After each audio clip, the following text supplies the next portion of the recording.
Hey, what's up, everyone? It's JB here from JB's Gourmet Spice Blends, and I'm here at a buddy of mine's house, How you doing? I'm Jurgen's here. and we're in his kitchen, and we're going to make something today. We're gonna make some beef jerky. I've been making for about 22 plus years. Recipe that my father gave me, and I now spice it up and have a sweet and spicy blend that I use. And it's gonna be with JB's MRE fire roasted habanero. That's right. Add a little heat to it, y'all. Yes, it is fantastic. So we're gonna begin by adding 4 cups of the soy sauce,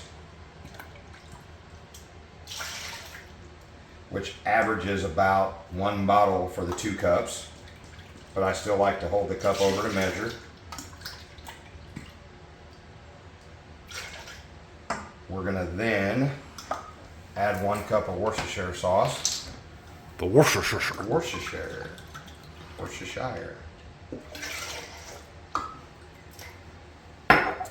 And then we're gonna do a mesquite liquid smoke.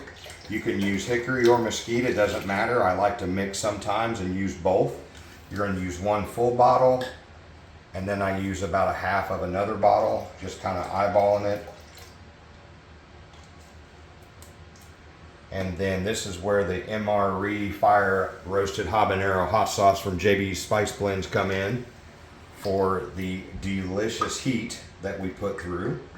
And I started out using 1 cup of this, and I liked it, but I'm gonna up the heat just a little bit because I like a little bit more heat. Some do, some don't. You can back it off, or you can add more. I'm gonna add 1.25 cups, which is roughly about 2.5 bottles.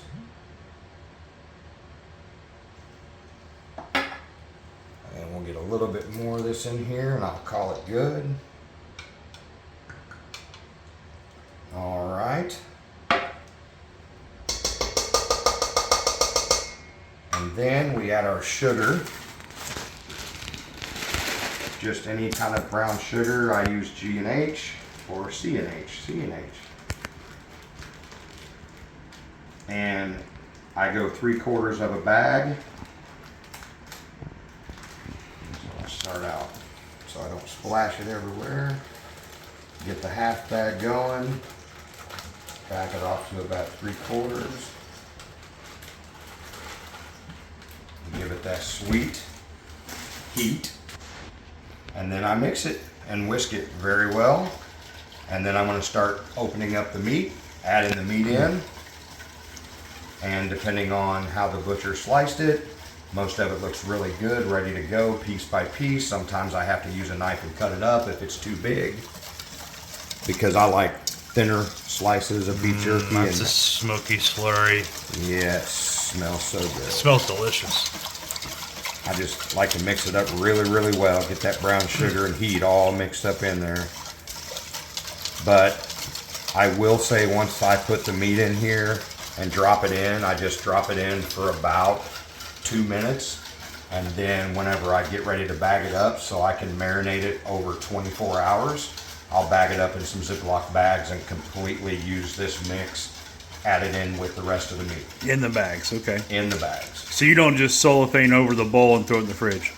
Okay. No, I drop the meat in it. It's just kind of a process I've always done when my dad taught me how to make it. And I'll put the meat over, or the mix over here, and kind of show you real quick kind of how I do this. If the meat's already cut the way I like it for the piece by piece size, like this is a really good size piece of beef jerky, then I just go ahead and I add the piece in just individually like this. And then whenever it gets filled up, I'll swish it around a little bit and get it all over the meat before I put the meat in the bag with the remainder of the mixture. Now, if you don't like that big of a piece, then I usually stack it and I'll cut them in smaller strips. You can do it either way you want, big or small pieces, and they still go in the mix just like this. And that way you don't have big slabs of meat and thinner pieces of beef jerky. And of course, people look at it as more beef jerky. Sure. They're thinner pieces, but I like both. So once you get it in the bowl, just mix it around, and I end up usually adding about 4 pounds of meat, roughly, to maybe 4.5 pounds before I will start bagging this mixture up. It gets pretty full, the bowl gets pretty full of meat, but trust me, there is plenty of mixture there to cover the meat in the bag once you're marinating it overnight. So I just, kind of a process that I want to see each piece go in, each piece get covered.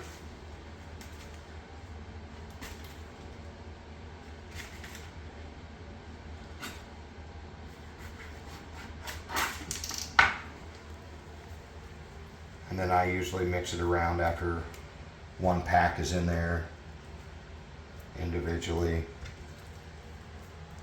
And just like that, And I'll just mix one it package of around. meats in the bowl. Yep, one in the bowl, and it'll hold at least one more, if not 1.5 more, which will equal about 4 pounds.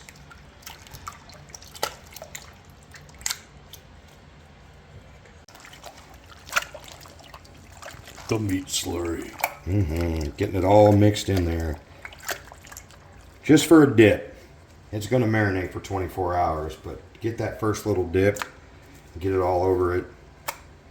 Some people just like to throw it in the bag and marinate it, cover it, but it's kind of just been my process that I like to do. And that is it.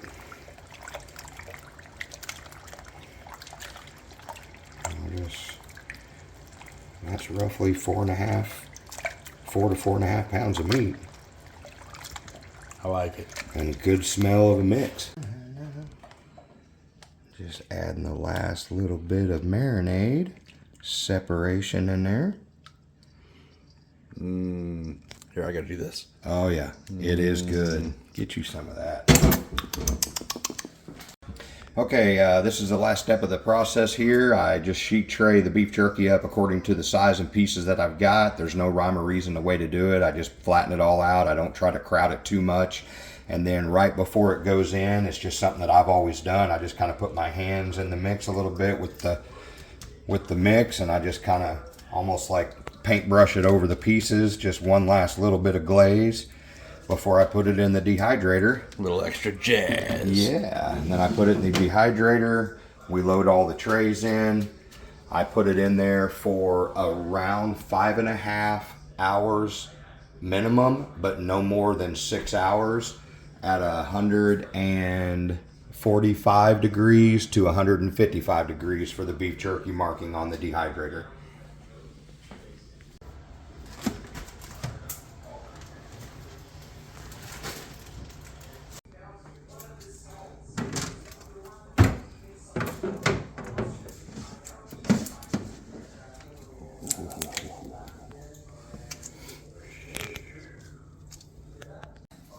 Just look at all this delicious beef jerky. Fair warning, if you're bald like me, you're gonna sweat. Be sure to check out this hot sauce and our other 2 flavors, along with our amazing seasoning at jpspiceblends.com.